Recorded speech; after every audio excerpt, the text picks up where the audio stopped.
신명기 6장 6절에서 13절 말씀.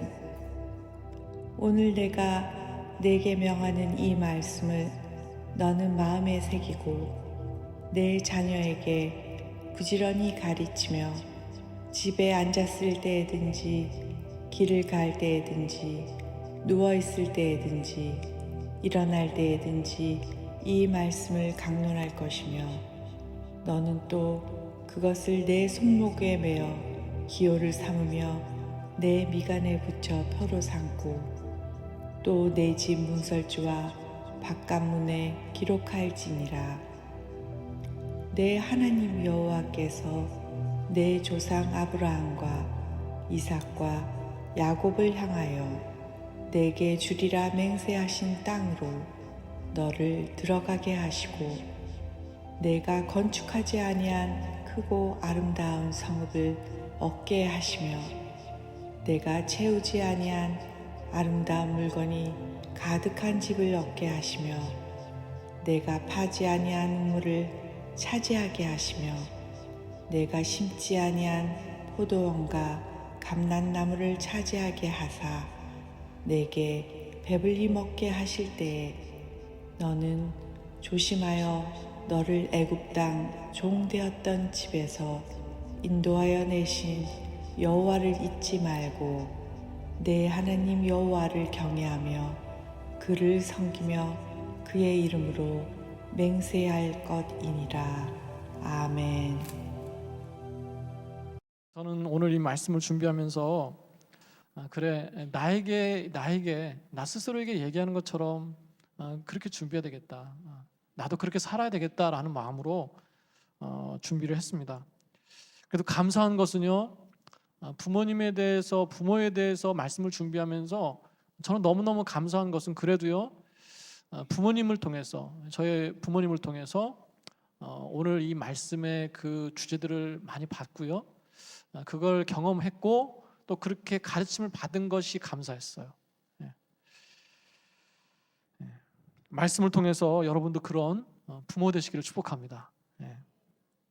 오늘 우리가 읽은 이 말씀은 쉐마라고 하죠. 쉐마. 신명기 6장 4절에 보면 들어라 이스라엘아 라고 시작해요. 쉐마는요 들어라 이런 뜻입니다. 들어라. 그래서 유대인들은요 이 신명기 6장 4절을 그냥 줄여서 이 한 구절을 줄여서 그냥 쉐마라고 부릅니다. 지금도요. 하나님께서 이스라엘 백성에게 이것을 지키고 힘쓰라라고 하는 명령을 주셨어요. 그래서 그것을 오늘 말씀에서 좀 실제로 지금까지도요. 유대인들은 이 말씀을 적어서 손목에 메고 다니고요. 또 이렇게 조그만 상자 같은 걸 만들어서 이마에다 이렇게 묶고 붙이고 다닌다는 거죠. 지금도 그렇게 한다는 거예요. 특별히 이 말씀을 보면서 우리가 부모가 자식을 어떻게 키워야 되느냐, 자녀의 교육에 대해서 또 많이 말씀을 들었어요. 그래서 한동안은요 쉐마 교육법이라는 것이 유행한 적도 있었습니다. 그래서 저는요 이 말씀을 묵상하면 할수록 자녀에 대한 메시지가 물론 많이 있지만 오히려 부모에 대한 메시지가 더 많다라는 생각을 하게 됩니다. 바로 그 내용을 한번 보려고 하는데요. 첫 번째로 어떻게 하라고 말씀하고 있습니까? 가르치기 전에 어떻게 하라고요? 너의 마음에 새기라. 너의 마음에 새겨라. 다르게 표현하면요 네가 그렇게 먼저 살라는 거예요. 너의 자녀를 가르치기 전에 네가 먼저 그렇게 살아라. 말씀은 분명하게 얘기하고 있어요. 여러분 아이가 자라나면서 그 부모를 그대로 따라하지 않습니까? 어떨 땐 너무너무 깜짝깜짝 놀랄 때가 있어요. 바지 한쪽을 올리고 있는데 아들이 바지 한쪽을 올리고 있습니다. 뭐 그런 거죠. 이렇게 TV를 보면서 누워 있는데 옆에 있는 딸이 똑같이 누워 있어요. 깜짝 놀라는 거죠. 한 번도 먹어본 적이 없는 것 같은데 아빠 옆에서 그 게장 같은 거요. 아빠 옆에서 똑같이 빨아먹고 있어요. 깜짝 놀라는 거예요. 먹는 것, 뭐 습관, 말하는 거, 표현하는 것까지 똑같아요. 그러니까요, 여러분 자녀들을 키우면서 속상하시잖아요. 그냥 저게 내 모습이겠거니 생각하십시오. 마치 그 자녀를 보면 거울을 보고 있는 것 같아요. 가르치지도 않았거든요. 마치 어떤 또 다른 DNA가 있는 것 같아요. 저는 그게 삶의 DNA라고 생각합니다. 삶의 DNA. 가르치지도 않았어요. 지식을 전수하지도 않았습니다. 그러나 무의식 중에라도요, 끊임없이 부모를 보는 거예요. 부모를 보고 느끼는 겁니다. 본인도 느끼지 못하지만 무의식 중에라도 부모를 보면서 삶으로 배우고 있는 거예요. 여러분, 아이들은요, 우리 자녀들은 삶으로 배웁니다. 너무나 많이 수없이 들었고 너무나 우리가 절감하는 부분이에요. 우리 자녀들은요, 내 삶을 통해서 배운다는 거예요. 제가 언젠가도 한번 간증했던 기억이 나는데, 제 어렸을 때 기억이 지금도 기억이 나요. 많은 목회자들이 그 부모의 기도, 어머니의 기도를 얘기하죠. 저도 어렸을 때요, 어렸을 때 기억이 있을 때 그 기억이 아직도 나요. 이렇게 아침에 이렇게 이불 속에 이제 자고 있지 않습니까? 그러면 시간이 되면 문을 여는 소리가 나요. 문을 여는 소리가 나서 제 이불 머리맡에 와서 막 기도하는, 그 어머니가 막 기도하시는 거예요. 제가 깰 것 같으니까 이제 이렇게 속삭이듯이 막 기도하시는데 제가 잠결에 깹니다. 깨고서 엄마가 오셨구나, 이걸 느낀다는 거죠. 느끼면서 일어나긴 귀찮고 그냥 이렇게 눈 감고 있으면서 같이 이렇게 기도를 듣고 있는 거예요. 그리고 기도가 끝나면 아멘, 그리고 또 잠들고요. 그 기억이 지금도 있어요. 그리고 그때 했던 그 제 생각이 있습니다. 나도 나중에 자식이 생기면 어렸을 때 나도 나중에 아빠가 되면 그렇게 기도해 줘야 되겠다. 듣든 듣지 않든 그렇게 기도해 줘야 되겠다. 이걸 그때 배웠어요. 지금도요, 아이들이 잘 때마다 제가 기도를 안 하면 아이들이 그래요. 아빠 해줘야지. 기도해달라는 뜻이에요. 기도해줘야 자요. 그러니까 아이들은 우리도 자녀이지 않았습니까? 부모님에게 자녀였고요. 이제는 어느덧 우리도 자식을 키우는 부모가 됐어요. 근데 그 아이들은요, 내 삶의 그 모습에서 배운다는 것입니다. 지금도 제가 집에다 전화하면 항상 하시는 멘트가 있어요. 낙규야, 기도해야 돼, 기도. 성령 충만한 종이 돼야 돼. 낙규야, 겸손한 종이 돼야 돼. 항상 하시는 말씀이에요. 항상. 항상 하셔서 어떨 땐 그냥 이렇게 지나칠 수도 있지만 다시 한번 생각하게 하는 그런 말씀들이에요. 그래, 난 지금 기도하고 있나? 난 지금 겸손한가? 자꾸 생각하게 된다는 것입니다. 여러분, 말씀은요, 네가 먼저 그렇게 살아라, 그렇게 말씀하고 있어요. 여러분, 다윗을 평가하면 하나님과 합한 사람 이렇게 얘기하지 않습니까? 영적으로 참 탁월한 사람이었어요. 그런데 어떤 문제가 있었습니까? 아내가 많았어요. 우리가 보통 아내가 많았다 그러면 솔로몬을 생각하는데 다윗도 아내가 많았습니다. 알려진 사람만 얘기하면요, 미갈, 아히노암, 아비가일, 마아가, 핫깃, 아비달, 에글라. 처음 듣는 분도 계실 거예요. 처음 듣는 분. 그리고 나중에는요, 헤브론에서 통치하다가 예루살렘으로 옮겼을 때 그때는 더 많은 후궁들을 맡고요, 그들로 하여금 많은 아들과 딸들을 낳게 됩니다. 여러분, 신명기에는요, 이런 말씀이 있어요. 그에게 아내를 많이 두어 그의 마음이 미혹되게 하지 말라. 하나님께서요, 특별히 왕에게 하신 말씀이에요. 왕에게 하신 교훈이에요. 아내를 많이 두지 말라는 것입니다. 그런데 다윗이 지키지 않았어요. 왜 그렇게 아내를 많이 두었습니까? 보통 두 가지 이유를 들어요. 첫 번째는요, 다윗이 사랑에 대한 욕심, 정욕에 대한 욕심이 있었다는 거예요. 소유욕이 있었다는 것입니다. 그러니까 다윗도요, 그 참 위대했던 다윗도 사람이에요, 사람. 다윗도 한 남자였다는 것입니다. 또 하나는요, 정치적인 이유가 있어요. 많은 아내와 아들을 통해서 정치적인 안정을 꾀했습니다. 여러분, 그런데요, 이것이 바로 오히려 다윗의 발목을 묶는 일이 됐다는 거예요. 두고두고 화근이 됐습니다. 여러분, 그런데 제가 말씀드리고 싶은 것은요, 바로 이 다윗의 모습이 누구에게 나타나고 있습니까? 솔로몬에게 나타나고 있어요. 하나님께서 솔로몬에게 지혜를 주셨습니다. 그런데 그 지혜로 뭘 했어요? 그 주신 지혜를 편법으로 사용했어요. 어떤 편법이요? 나라의 안정을 꾀하기 위해서 정략 결혼했습니다. 하나님께서 왕이 되게 하시고 하나님께서 이스라엘 중에 가장 강한 나라를 통치하게 하셨는데도 불구하고 그 지혜를 가지고요, 편법을 사용했어요. 정략 결혼했습니다. 그래서 아내가 몇 명이나 됐습니까?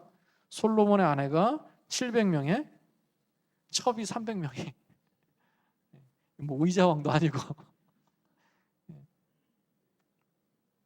다 정략 결혼한 사람들이에요. 인근의 나라에 있는 공주들이나 필요했던 사람들의 딸들과 결혼했어요. 당시에는 흔히 있었던 일 중에 하나지만 하나님께서는요, 결코 기뻐하지 않으셨어요. 그리고 역시 이것이 문제가 됐습니다. 그렇게 이방 여인들과 결혼하면서 그 이방 여인들이 가지고 있던 뭐가 들어왔어요? 우상이 들어왔어요. 우상이. 그 우상을 섬기는 것을 용납했다는 것입니다. 그리고 나중에는요, 이방의 우상의 제사를요, 예루살렘에서까지 드리게 돼요. 예루살렘에서. 참 기가 막히지 않습니까? 솔로몬 때예요. 솔로몬. 하나님께서도 너무 기가 막히시니까요, 솔로몬에게 2번이나 말씀하세요. 야, 그러지 마. 그러지 마라.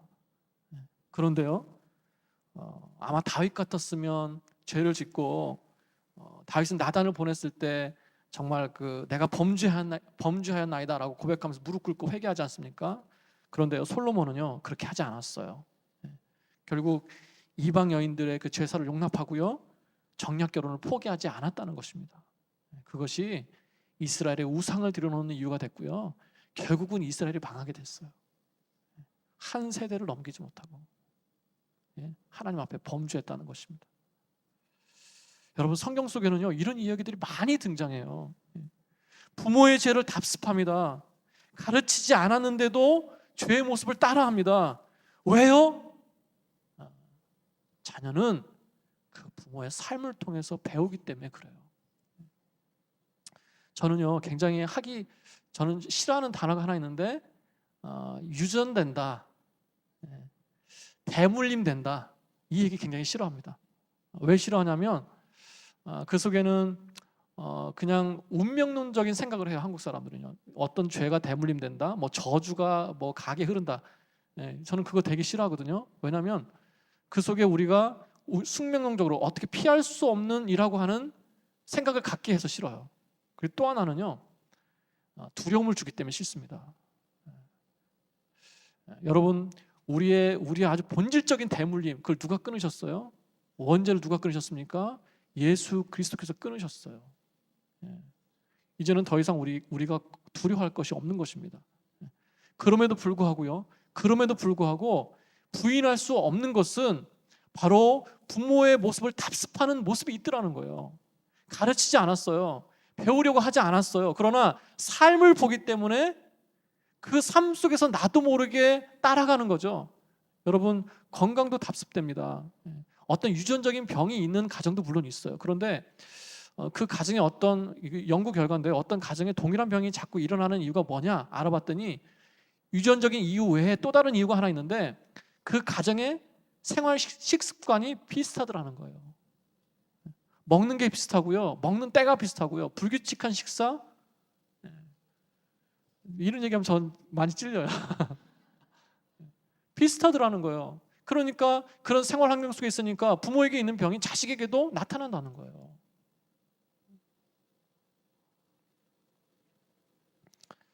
여러분, 말씀은요, 너의 마음에 새기래요. 새기래요. 여러분, 새겨라 라는 뜻이 무슨 뜻인지 아십니까? 너의 것으로 가지라는 거예요. 너의 것이 되게 하라.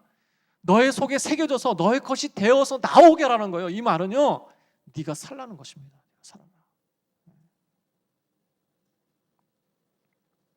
제가 추도 예배나 천국 환송 예배 때 항상 하는 얘기가 있어요. 항상 말씀을 전할 때마다 꼭 하는 얘기가 있습니다.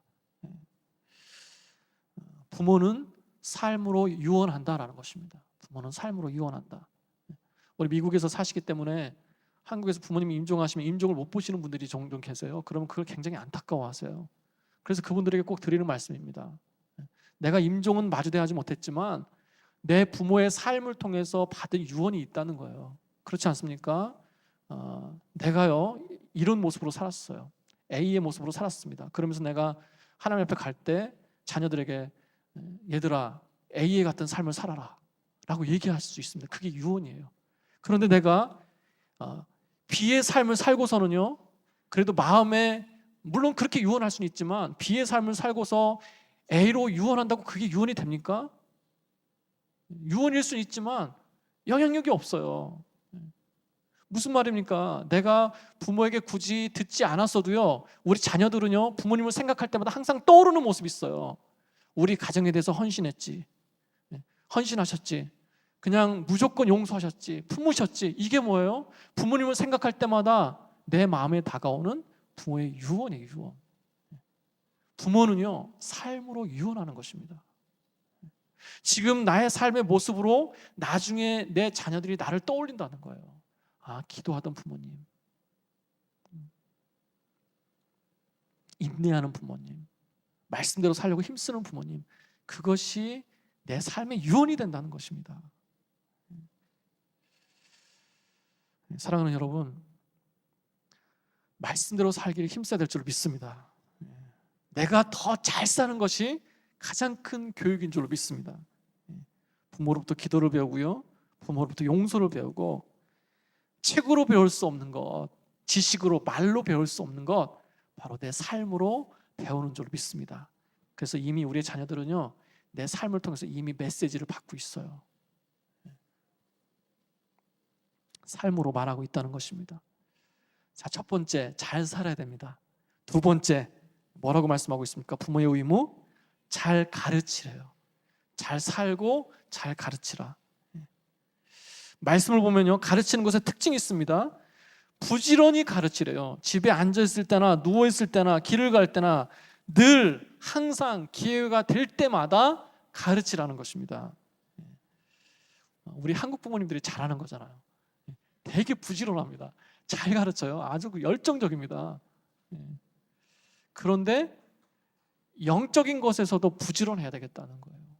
어떤 실력적인 것, 어떤 세상에서의 어떤 누림, 이런 것도 귀하지만 영적인 것에도 그렇게 부지런해야 된다는 것입니다.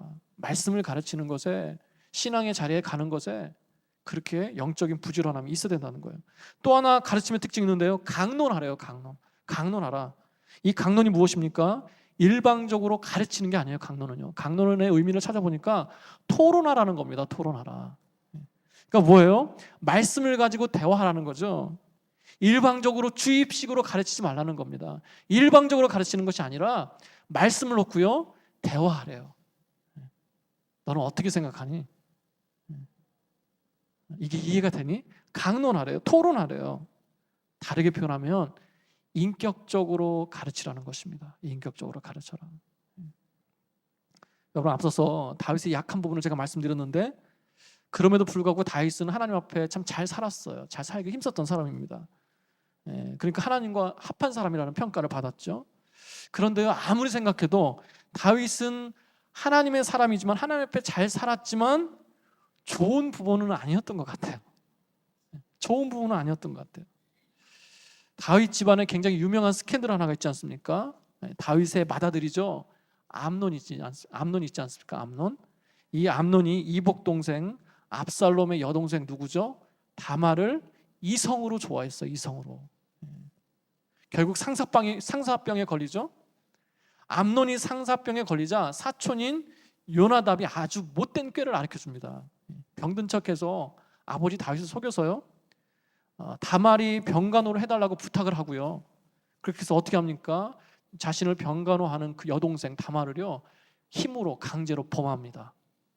범해요. 거기다가요 잘못은 자기가 해놓고 어떻게 합니까? 그 후에 다말을 심히 미워했어요. 심히 학대하고 미워했습니다. 그래서 그 다말이 자신의 오빠 집 압살롬의 집에 가서 머무는데 성경은 어떻게 표현하냐면 처량한 인생을 살았다 이렇게 표현합니다. 처량한 인생을 살았다. 그래서 어떻게 됩니까? 압살롬이 그 동생의 복수를 위해서 2년 동안 칼을 갑니다. 2년 동안 기다려요. 그리고는 때가 되었을 때 양털을 깎는 날에 그 암논과 왕자들을 초청해서요 죽여버립니다. 다. 비극이에요, 비극. 다윗의 일가에 다윗 같은 사람, 하나님과 합했다고 하는 그 사람의 가정에, 가문에 이런 비극이 일어났어요.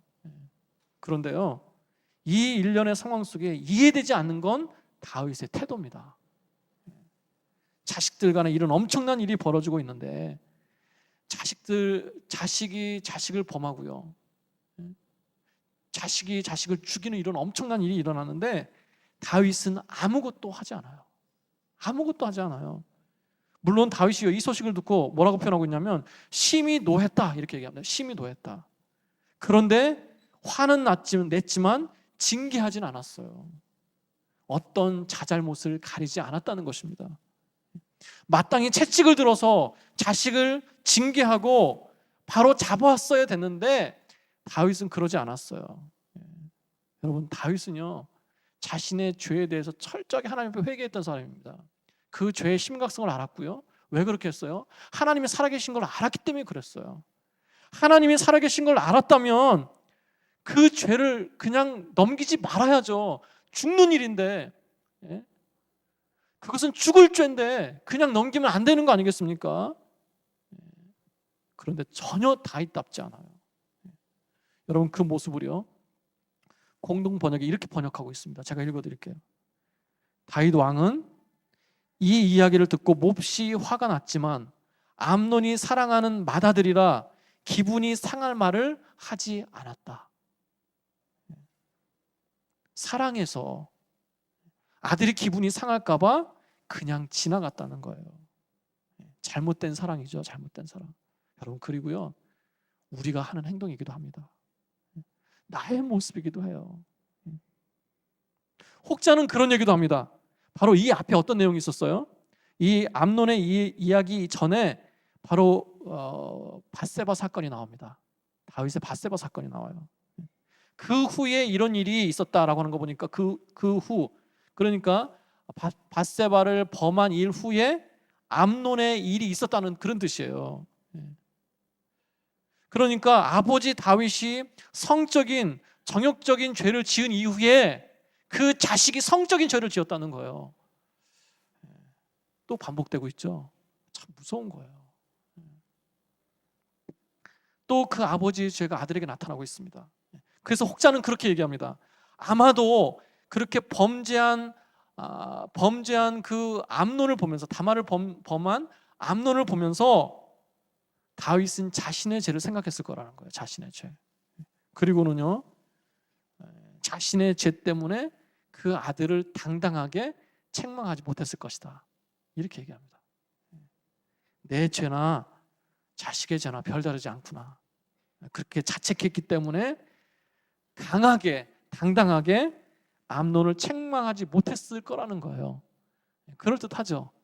그럴듯해요. 여러분, 그러나 그럼에도 불구하고요 죽는 일 아닙니까? 죽는 일, 심판받는 일 아닙니까? 하나님께서 살아 계신데 암논을 책망했어야죠. 가르쳤어야죠. 결국은 그걸 하지 못하니까 급기야 형제가 형제를 죽이는 그런 극단적인 비극으로 흘러가고 있더라는 것입니다. 다윗이요 스스로 부모로서 면목이 없을지라도, 나에겐 자격이 없는 것 같아도요 가르쳤어야죠. 바로 잡았어야죠. 채찍을 들었어야 되었다는 것입니다. 만약에 그랬다면 그런 일을 예방했을 수도 있지 않았나 이런 생각을 하게 됩니다. 여러분, 그렇다고 해서 이 말씀을 들으면서 그래 맞아, 애들은 맞아야 돼, 애들은 굴려야 돼 이렇게 생각하시면 집에서 자유하시면서 혼내지 마시고요. 어떻게 하라고요? 강론하라. 인격적으로 가르치라는 것입니다. 암논의 사건에는요, 두 가지가 없어요. 두 가지가 다 없어요. 잘 살지도 못했고 잘 가르치지도 못했어요. 내가 먼저 잘 살기를 힘써야 되겠지만, 비록 내가 그렇게 못 살았지만 그럼에도 불구하고 잘 가르쳤어야 되는데, 다윗에게는 그런 모습이 없었다는 것입니다. 그러고 보면요, 다윗은 다른 건 모르겠는데 자식에 대해서는 참 다윗답지 않은 모습이 참 많이 있어요. 성경 속에 보면. 그렇게 압살롬이 이런 일을 벌린 다음에 압살롬이 아버지 다윗이 두려워서 도망갑니다. 타국으로 도망가요. 그리고 3년이 지나갔습니다. 그러니까 피는 물보다 진하잖아요. 그래서 다윗이요, 그 도망간 압살롬을 그리워합니다. 보고 싶어요. 그래서 다시 부릅니다. 불러서 돌아왔어요. 돌아왔으면, 그리워해서 불렀으면 어떻게 해야 돼요? 그 아들을 품어주고 안아주고 용서해야 되잖아요. 그런데요, 막상 돌아오니까 다윗이 어떻게 합니까? 그 압살롬을 막 미워하는 거예요. 막 미워해요. 압살롬의 얼굴 보기도 싫어합니다. 성경을 보니까요, 내 눈앞에서 얼씬거리지도 못하게 하라고 명령합니다. 그렇게 보고 싶어 하다가도 막상 돌아오니까 막 미워하는 거예요. 정상적이지 않죠. 감정의 기폭이 있어요. 그렇게 하나님 앞에서 중심을 지키던 다윗이요, 자식만 대하면, 자식 앞에만 서면요, 이 감정을 추스리지를 못해요. 그 분노를 추스리지를 못합니다. 법적으로는, 정치적으로는 용서했어요. 그런데 아버지로는 용서가 안 되는 거예요. 아버지로는 아직도 해결이 안 되는 것입니다. 여러분, 자식에게, 다윗 같은 사람도요, 자식에게 자신의 감정을 쏟아놓고 있어요. 이게 우리 모습 아닙니까? 여러분, 저도 똑같아요. 사랑이라는 이름으로, 가르친다는 이름으로 자녀에게 내 감정을 쏟아놓지 않습니까? 내 분노를 쏟아놓지 않습니까? 그게 결국은요, 상처를 주는 거예요. 자녀에게, 자식에게 상처로 남는 거예요. 자신은 그렇게 많이 하나님께 용서받았잖아요. 다른 사람의 아내를 범한 것도 용서받았어요. 다른 사람의 그 아내를 취하기 위해 사람을 죽인 것도 용서받았어요. 그런데 압살롬은 안 되는 거예요. 자기 자식은 안 되는 거예요. 왜요? 내 자식이니까. 내 자식이니까. 내가 말씀대로 가르쳐야 될 것도 알고 있어요. 내 자식이 아니라고 입으로 얘기하고 있어요. 근데 안 돼요. 근데 안 돼요. 그게 내 모습이라는 것입니다. 아버지 다윗, 인간 다윗, 그리고 그게 내 모습이라는 거죠. 여러분, 압살롬이 느낀 그 서운함과 그 거절감이 다시 다윗에게 돌아옵니다. 결국 아버지를 죽이려고 쿠데타를 일으키죠. 이게 웬 비극입니까? 다윗의 집안에.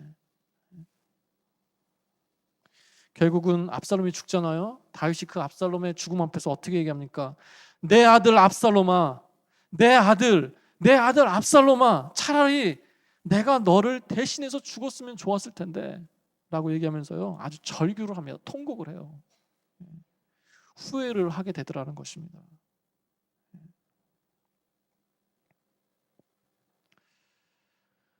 여러분, 내가 죽도록 사랑하면서도 죽도록 미워할 수 있는 것, 그것이 부모로서의 내 연약함이라는 것입니다. 여러분, 그래서요, 나의 쓴뿌리 있죠. 나의 쓴뿌리, 나의 못된 습관이 있죠. 그것이 자녀에게로 흐르지 않도록, 자녀에게로 전수되지 않도록 그것을 끊어내는 기도가 우리에게 있어야 될 줄로 믿습니다. 그것을 성령께서 끊어내셔야 될 줄로 믿습니다. 성령께서 하셔야 되는 줄로 믿습니다. 예수님께서 우리의 죄를 끊어놓으신 것처럼요, 예수 그리스도의 그 보혈의 능력이 우리의 연약한 이런 것들을 좀 끊어냈으면 좋겠어요. 끊어낼 수 있는 줄로 믿습니다. 여러분, 다윗이 자식에 대해서 두 가지만 했어도요, 바뀔 수 있었어요. 뭐요? 아파도, 자신이 면목이 없어도요, 자격이 없는 것 같아도 하나님을 생각하면서 징계의 채찍을 들었다면 바뀔 수 있었어요. 그리고요, 자신이 힘들고 어려워도요, 하나님께서 자신을 그렇게 하셨던 것처럼 내가 그 아들을 받아들이고 품었다면, 용서하려고 힘썼다면 아마도 결과는 바뀌었을지도 몰라요. 여러분, 다윗은요 밧세바의 불륜 가운데 낳은 그 아들을 위해서 일주일 동안 금식했습니다. 그러지 않았습니까? 금식했어요. 하지만 그 아들은 죽었죠. 그런데 압살롬을 위해서는요 하루도 금식하고 기도했다는 내용이 없어요. 성경 속에요. 하나님을 찾았다는 내용이 없어요. 오히려 지극히 감정적으로 휘둘리면서 결국은 그 분노를 쏟아내면서 품지 못했다는 것입니다. 가르침과 품어줌, 여러분 우리도 힘써야 될 줄로 믿습니다. 우리도 힘써야 돼요. 이것이 균형 있게 잘 갈 수 있게 달라고 우리가 기도해야 됩니다. 하나님 잘 가르칠 수 있는 지혜도 주시고, 하나님 정말 나도 그렇게 잘 살 수 있도록 그 능력 주세요. 힘 주세요. 우리가 이 기도를 해야 돼요. 저는 성령님께서 그렇게 하실 수 있다고 믿습니다. 바로 세 번째요. 세 번째, 부모의 의무, 하나님을 신뢰하게 하십시오. 하나님을 신뢰하게 하십시오. 16절 이하, 10절 이하죠. 10절 이하. 10절 이하 말씀 보면요, 약속의 복을 받을 때, 네가 약속의 복을 받을 때, 네가 풍요로움을 누릴 때, 네가 수고하지 않고 열매를 맛보면서 거두게 될 때 누구를 기억하라고요? 눈에 보이지 않지만 그 뒤에 누가 계신 걸 잊지 말라고요? 여호와 하나님이 계신 것을 잊지 말아라. 그 뒤에 하나님이 계신 것, 그 주신 분이 하나님이신 것을 잊지 말라는 거예요. 한마디로 하나님을 신뢰하라는 것입니다. 하나님을 신뢰하라. 여러분, 우리 자녀들로 스스로 하나님을 신뢰하도록, 스스로 하나님과 인격적으로 만나서 스스로가 기도하고 스스로가 하나님 앞에서 구할 수 있는 그런 자녀로 우리가 키우라는 것입니다. 그런 길로 우리가 인도해야 된다는 거예요. 스스로 영적으로 설 수 있도록, 영적인 한 개체로 설 수 있도록 해야 되는 것이 바로 부모의 의무라는 것입니다. 여러분, 그 에베소서 5장 16절을 보면 우리가 잘 아는 말씀이 있죠. 때가 악하니 세월을 아끼라, 이렇게 말씀하면서 술 취하지 말라, 이는 방탕한 것이니 오직 성령 충만을 받으라, 이렇게 얘기해요. 그러면서 그 성령 충만을 받는 특징 중에 하나로 무엇을 얘기합니까? 복종을 얘기해요. 복종, 순종을 얘기합니다. 그래서요 5장 21절을 보면 그리스도를 경외함으로 피차 복종하라, 그리스도를 경외함으로 피차 복종하라, 이렇게 얘기합니다. 그러면서 그 구체적인 예를 뒤에 쭉 드는데, 아내가 남편에게 복종하는 것, 그리고 자녀가 부모에게 복종하는 것, 또 종이 주인에게 복종하는 이 예를 쭉 들어요. 그런데 그 중에 아내는 남편에게 복종하라, 이 말씀이 있거든요. 사실 이 말씀을 들을 때마다 좀 억울하게 생각하시는 분들도 계세요. 좀 이렇게 좀 답답하게 생각하는 분도 계시는데, 제가 아주 놀라운 사실 하나 가르쳐 드릴게요. 22절에 보면요, 이 구절에는요, 아내가 남편에게 복종하라라는 이 구절에는요, 복종하라라는 말이 없습니다. 이게 무슨 소린가? 한글이나 영어 성경에는 복종하라라는 말로 번역되어 있지만 원문 성경을 보면 복종하라는 말이 없어요. 이게 무슨 얘기죠? 이게 웬 말입니까? 그동안 그런 줄 알고 복종하고 살았는데 속은 겁니까? 정확히 번역하면요, 이렇게 되어 있어요. 아내들이여 자기 남편에게 죽게 하듯 이렇게만 되어 있어요. 복종하라는 말이 없어요. 여러분, 그런데요, 왜 원문 성경에서는 일부러 복종하라라는 말을 넣지 않은 줄 아십니까? 더 굉장히 중요한 의미가 있어요. 이 의미는요, 복종하라 이 단어 동사를 넣지 않았지만 바로 21절에 그리스도를 경외함으로 피차에 복종하라 라는 그 복종으로 대신하고 있는 거예요. 그래서 넣지 않았어요.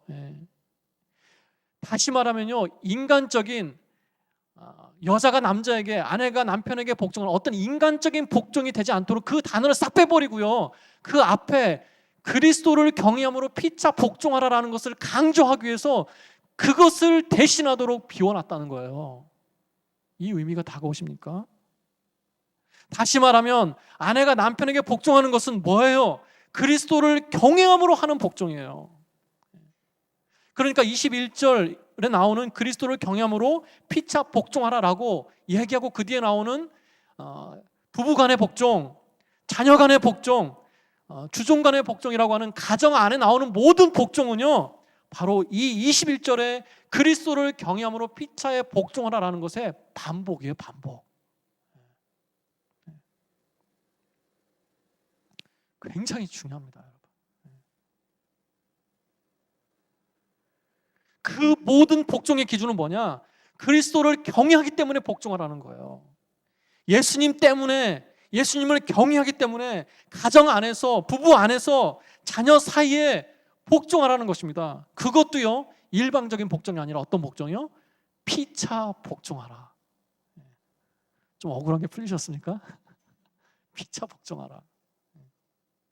그렇다면 주를 경외한다는 것은 무엇입니까? 제가 이걸 말씀드리고 싶었어요. 주를 경외하는 게 뭐예요? 한마디로 신뢰한다는 것입니다. 신뢰한다는 거예요. 하나님을 끝까지 믿고 따른다는 것입니다. 어떤 형편이든지 어떤 상황이든지 내가 하나님을 신뢰한다, 내가 하나님을 믿고 나간다라고 하는 그 신뢰예요. 신뢰. 하나님을 신뢰하기 때문에, 하나님을 믿기 때문에 그렇게 순종하고 복종한다는 것입니다. 다르게 표현해 볼까요? 하나님을 사랑하기 때문에. 누구를 신뢰한다라는 뜻은요, 신뢰해서 순종한다라는 뜻은요, 다른 말로 표현하면 그 사람을 사랑한다라는 뜻이에요. 사랑하면, 아끼면 신뢰하게 되어 있습니다. 순종하게 되어 있습니다. 여러분, 누가 그렇게 하나님을 경외하게 합니까? 누가 그렇게 하나님을 복종하게 합니까? 누가 말씀대로 살 힘을 줍니까? 성령께서 하신다는 거예요. 성령께서. 사실 저는 또 이 부분을 말씀드리고 싶었어요. 여러분, 재미있는 게 뭔지 아세요?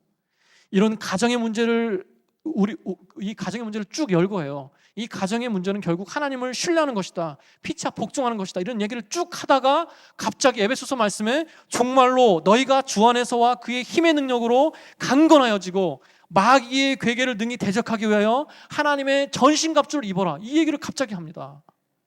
가정 얘기를 쭉 하다가 영적인 싸움에 대해서 얘기하고 있어요. 이 말이 뭔지 아세요? 이 뜻이 뭔지 아세요? 이 모든 것이 다 영적인 문제라는 것입니다. 이 모든 것이 다 영적인 싸움이라는 것입니다. 다시 말하면 이 모든 것은 영적인 싸움이기 까닭에 성령께서 도와주셔야 된다는 거예요.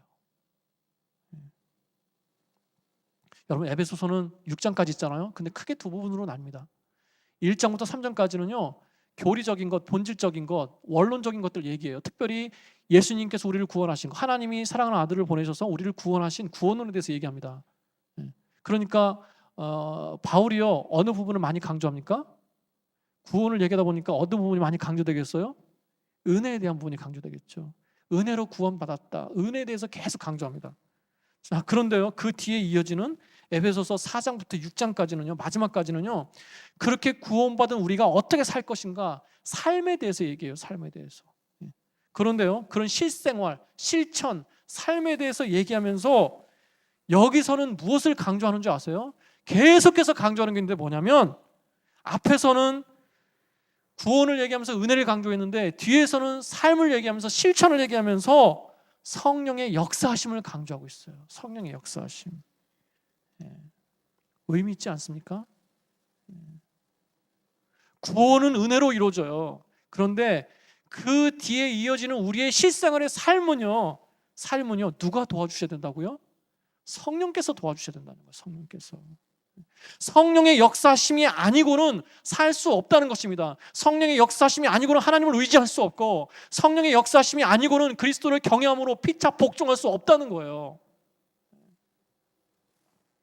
우리가 은혜로 살잖아요. 은혜로 이 자리에 있잖아요. 그런데 은혜로 살긴 살아요. 그 우리가 압니다. 그런데 무력할 때가 있잖아요. 나에게는 잘 살 수 있는 능력이 없어요. 잘 가르칠 수 있는 능력이 없어요. 내게는 무엇인가 선한 것이 없어요.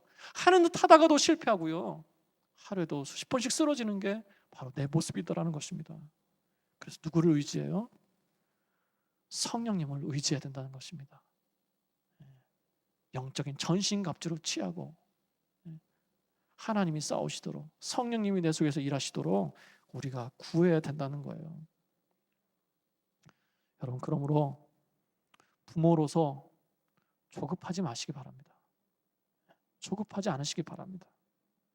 성령께 구하고, 나도 최선을 다해서 가르치지만, 나도 최선을 다해서 살기를 힘쓰지만, 그러나 조급하지 마시기 바랍니다. 그리고요, 성령께서 하실 부분을 꼭 남겨두시기 바랍니다. 성령께서 하시면 돼요. 그리고 무엇보다 자녀가 성령 체험할 수 있기를 기도하시고 하나님을 인격적으로 만나기를 힘쓰시기를 바랍니다. 나도 성령 충만한 삶을 받아야 되겠지만, 내가 하나님을 내 스스로 자의적으로 하나님 앞에 나갈 수 있었던 것처럼 우리 자녀들도요, 내가 어느 때까지 영적 육적으로 케어할 수 있겠습니까? 이제는 세상으로 나가야 되는데 스스로가 설 수 있는 자생력 뭐예요? 하나님을 인격적으로 스스로 만날 수 있는 거예요. 스스로 하나님의 능력을 인정하고요, 성령께서 하시도록 도움을 구할 수 있는 그런 영성을 갖게 하는 것입니다. 여러분, 성경을 보면요, 제가 이 말씀만 하고 마무리하겠습니다. 여러분, 성경을 보면 인생의 위기 때, 성경 속의 인물들이요, 인생의 위기 때에 이상하죠. 이것도 참 재밌어요. 꼭 외가로 도망갑니다. 외가로 도망가요. 야곱이 외삼촌 집으로 도망갔죠. 다윗이 사울을 피해서 모압으로 도망갔습니다. 그냥 우리가 그렇게 알고 있는데 한 번 더 보면요, 모압이 다윗을 받아준 이유가 뭔지 아세요? 다윗의 증조 할머니 누굽니까? 룻이죠. 룻이 어디 출신이에요? 모압 출신이에요. 말하자면 모압은요, 다윗의 먼 외가입니다. 외가. 재밌죠? 아까 말씀드렸지만 압살롬이요, 아버지를 피해서 아람 타국으로 도망가는데 아람의 그술이라고 하는 곳으로 도망가요. 그술. 그런데 그 그술의 왕이 누군지 아십니까? 압살롬의 외할아버지예요. 이상하죠? 꼭 외가로 도망가요. 꼭 싸우고 친정으로 도망가는 것처럼. 왜 그러죠? 자신의 힘으로 할 수 없을 때 그래도 자신의 안식처라고 생각하기 때문에 가는 것 아닙니까? 자신의 어떤 보호할 수 있는 테두리라고 생각하기 때문에 가는 것 아니에요? 말하자면 육신의 안식처, 세상의 도피처예요. 안전해 보이는 곳. 여러분, 부모는요, 자녀들이 자신에게, 가족이 자신이 도피처가 되게 하는 것이 아니라 누가 도피처가 되게 하는 거예요? 하나님이 도피처가 되게 하는 거예요. 물론요, 부모도 그런 도피처가 돼야 됩니다. 내가 갈 곳이 없을 때 그래도 내가 갈 수 있는 부모가 있다는 거, 이거 자녀에게 굉장히 큰 힘입니다. 굉장히 큰 힘이에요. 그것도 있어야 돼요. 아무것도 없을 때 아무런 조건 없이 나에게 돌아올 수 있도록 내가 그렇게 열어놓고 있어야 돼요, 부모로서요. 그것도 중요한데 더 중요한 게 있어요. 자녀가 인생의 어려운 때 누구를 찾을 수 있도록 해야 돼요? 하나님을 찾을 수 있도록 해야 돼요. 인생의 외가가 아닌 하나님의 도피처로 갈 수 있도록. 다윗이 아둘람 굴에 가서 하나님을 만났던 것처럼 인생의 아둘람으로 피할 수 있도록 가르치는 것, 인도하는 것, 바로 그게 저와 여러분이 우리 자녀들에게 해야 될 모습이라는 것입니다. 그래서 기도를 가르쳐야 되는 줄 믿습니다. 그래서 성령님께 의지해야 되는 것을 가르쳐야 되는 줄 믿습니다. 말씀을 마무리합니다. 사랑하는 여러분, 잘 살고 잘 가르치시고 잘 복종하고 잘 신뢰하도록 그렇게 이끄시는 영적인 부모 되시기를 축원합니다. 저도 그런 부모 되기를 사모합니다.